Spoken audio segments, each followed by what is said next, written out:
বলছি তুমি গোপী তো? তুমি আবার কোন গোপী? আমি শেঠ গোপী। শ্বেত গোপী মানে? আর এই বৃন্দাবনে আমার শ্বেত গোপী নামে তো আবার কোনো গোপী ছিল না, তুমি আবার কই থেকে এলে? আমি এখন নতুন আসি আজকে। ও আচ্ছা, তুমি নতুন এসেছো। হ্যাঁ।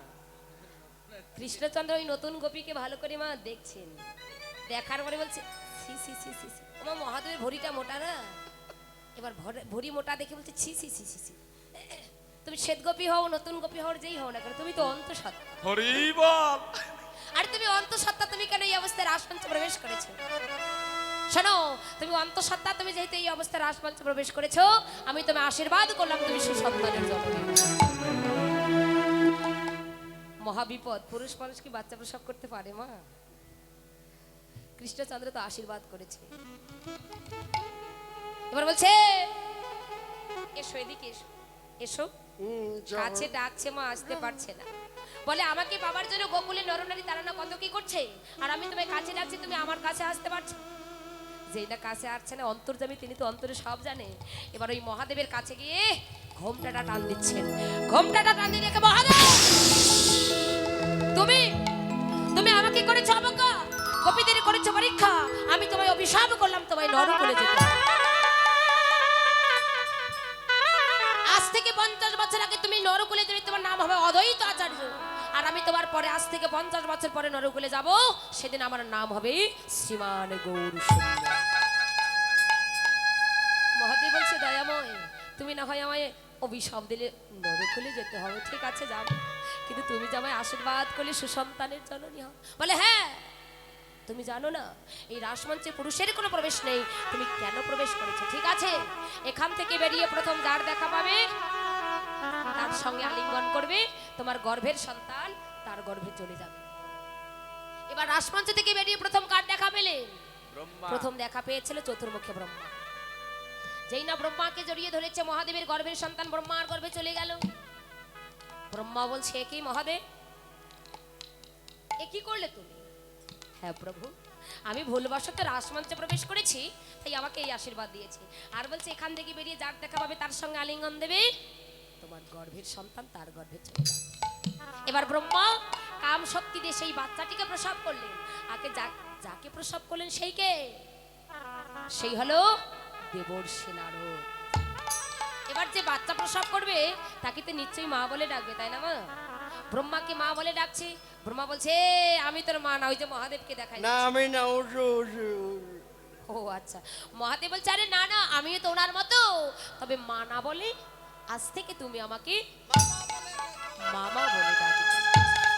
তাই রাসের রাস হচ্ছে হরে কৃষ্ণ কৃষ্ণ কৃষ্ণ হরে হরে, হরে রাম রাম রাম হরে হরে। যতবার এই নাম হয়েছিল ততবার এই রাসলীলা হয়েছিল।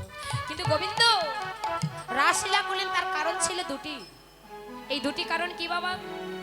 একটি হলো মদনের অহংকার চূর্ণ, আর দ্বিতীয় হলো ব্রজগোপীদের মনোবাসনা পূর্ণ।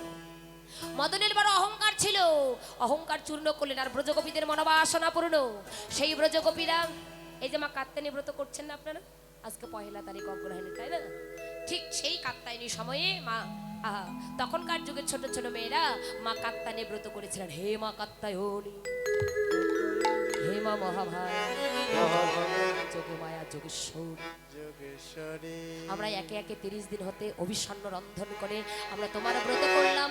হে মা কাত্যায়নী, হে মা যোগমায়া যোগেশ্বরী, তুমি আমাদের এই আশীর্বাদই করো, আমরা একটি রজনী হলেও যেন প্রাণ গোবিন্দকে প্রতিরূপে ভজনা করিতে পারি। যা দেবী সর্বভূতেষু মাত্র রূপেণ সংস্থিতা, যা দেবী সর্বভূতেষু মাত্র রূপেণ সংস্থিতা, যা দেবী সর্বভূতেষু মাত্র রূপেণ সংস্থিতা। ওম সর্বমঙ্গল মঙ্গল শিবে সর্বার্থ সাধিকে শরণ্যে ত্র্যম্বকে গৌরে নারায়ণী নমস্তুতে। নারায়ণ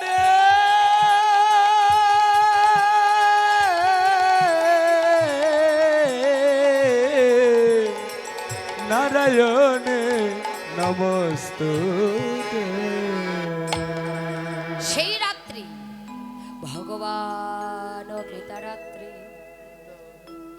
শারদ ফুল্ল মল্লিকা মেঘসরন্ত মনসাখেরে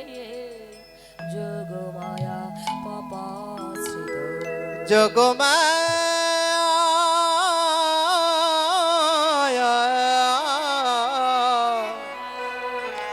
যোগমায়া পাপশ্রীত আহা কেবা শারদ চন্দ্র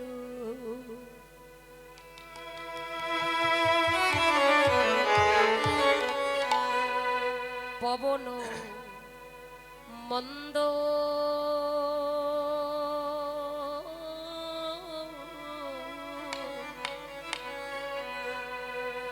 আহা বিপিনে ভরালো কোসময় গন্ধরে আহারে আহারে শারদ চন্দ্র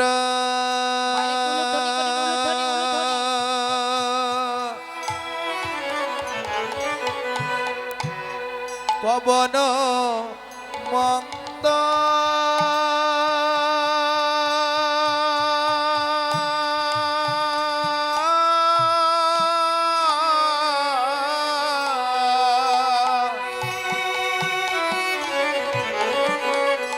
বিপিনে ভরালো কুসুম গন্ধ রে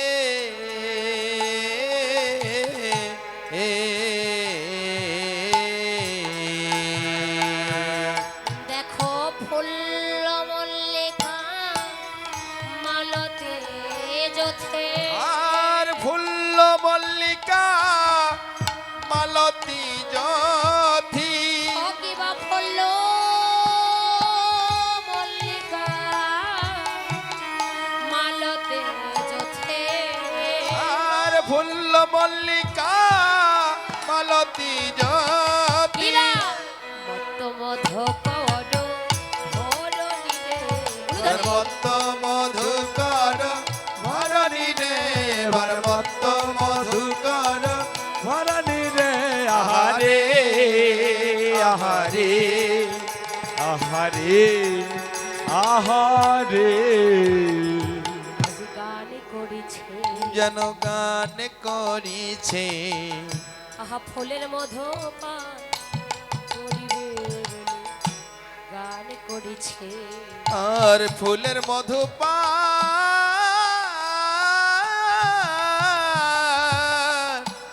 করিবে বলে যেন গান করিছে দেখো যে মাতাল ভম আজ মাতাল হয়ে যেন গান গান করিছে আহা ফুলের মধু পান করিবে বলে যেন মাতাল ভ্রমর গান করিছে ফুলের মধু পান করিবে বলে মাতাল ভ্রমর গান করিছে আরে ফুলের মধু পান করিবে বলে মনে মনে সরে গান করেছে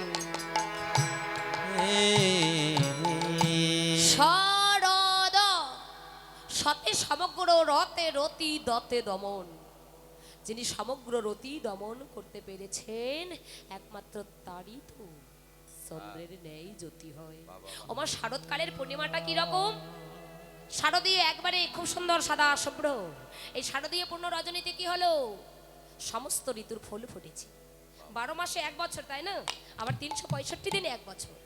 12 মাসে 1 বছর হয়। 12 মাসে কতটি পূর্ণিমা হয় বাবা? 12টা। মায়েরা জানেন না? 13টা। 12 মাসে 12টি পূর্ণিমা। প্রতি মাসে যদি একটা করে হয়, প্রতি মাসে একটা করে পূর্ণিমা হয় না, নাকি আপনাদের এদিকে হয় না মনে হয়? তাহলে 12 মাসে 12টি পূর্ণিমা। এই 12টি পূর্ণিমার মধ্যে সর্বশ্রেষ্ঠ হলো 2টি পূর্ণিমা। এই 2টি পূর্ণিমা কি? একটা হলো দোল পূর্ণিমা আর একটা হলো রাস পূর্ণিমা। এই দোল পূর্ণিমা হলো আমাদের গৌরাঙ্গ মহাপ্রভুর আবির্ভাব লীলা বা আবির্ভাব তিথি। আর এই রাস পূর্ণিমা হচ্ছে ভগবান শ্রীকৃষ্ণের শ্রী শ্রী শারদীয় পূর্ণিমা। তাহলে 365 দিনে 1 বছর। এই 1 বছর